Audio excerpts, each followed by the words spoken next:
یا فتاح، اے کھولنے والے، جو شخص یہ اسم بعد نماز فجر سینے پر دونوں ہاتھ رکھ کر 70 مرتبہ پڑھے تو اس کا دل نور ایمان سے منور ہو جائے گا اور اس کی قسمت کھل جائے گی، ہر کام میں آسانی پیدا ہوگی۔ رکی ہوئی شادی کے لیے بھی یہ اسم بہت لاجواب ہے۔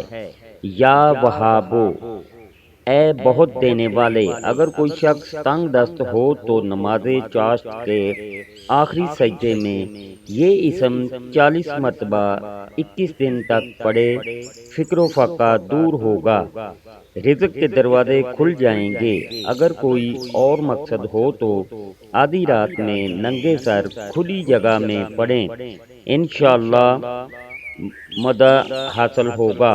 جس شخص کا ذاتی مکان نہ ہو تو وہ اسے روزانہ کثرت سے پڑھتا رہے، انشاءاللہ اسے ذاتی مکان مل جائے گا۔